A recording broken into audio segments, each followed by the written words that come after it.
بسم اللہ الرحمن الرحیم نحمدہ ونصلی علی رسول کریم۔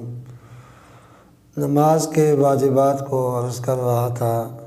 نماز کے واجبات میں اب جیسے ایک وتر کی نماز ہے، وتر کی نماز میں جب ہم تیسری رکعت میں کھڑے ہوتے ہیں اور اس میں سورۃ فاتحہ پڑھتے ہیں اور سورت پڑھتے ہیں، اس کے بعد اللہ اکبر کہنا ہوتا ہے، ہاتھ اٹھا کر اللہ اکبر کہا جائے۔ اب یہ جو تکبیر ہے اللہ اکبر کہہ کے پھر دعائے قنوت پڑھی جاتی ہے، تو یہ اللہ اکبر کہنا بھی واجب ہے۔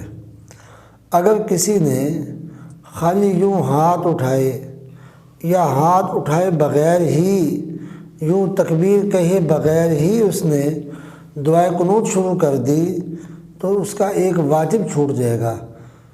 تو اس لیے ہمیں اس چیز کو تھوڑا سا ذہن میں رکھنا ہے کہ یہ تکبیر بھی واجب ہوتی ہے۔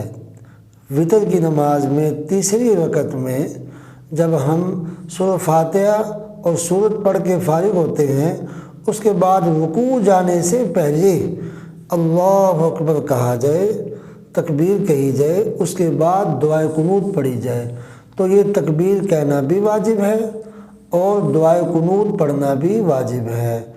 اس کے بعد اگر میں نے پہلے بھی عرض کر چکا ہوں، دعائے قنوت نہیں آتی تو کوئی بھی دعا پڑھی جا سکتی ہے جو احادیث میں آتی ہو، قرآن میں آتی ہو۔ جب تک دعائے قنوت یاد نہ کی جائے تو اس وقت تک کوئی اور دعا پڑھ دی جائے اور دعائے قنوت یاد کرنے کی کوشش میں لگا رہے۔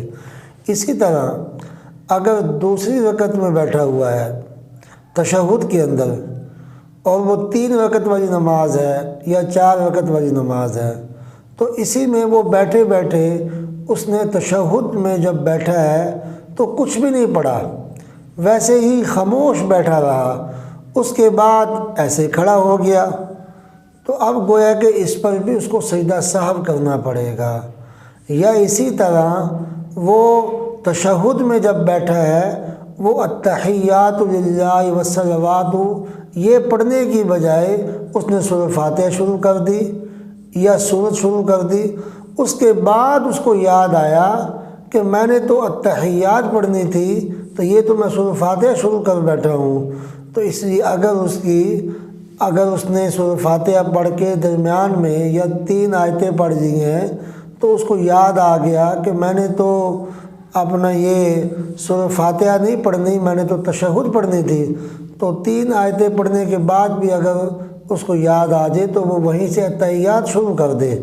التحیات شروع کرنے کے بعد وہ اس پہ سجدہ سہو واجب ہو جائے گا، کیونکہ اس نے سورۃ فاتحہ شروع کر دی تھی یا کوئی سورت شروع کر دی، فوراً التحیات للہ شروع نہیں کیا، درمیان میں یاد آنے کے بعد اس نے کیا، تو ایسی صورت میں بھی سجدہ سہو سے نماز صحیح ہو جائے گی۔ اللہ ہم سب کو عمل کی توفیق عطا فرمائے۔ وآخر دعوانا ان الحمد للہ رب العالمین۔ السلام علیکم ورحمۃ اللہ وبرکاتہ۔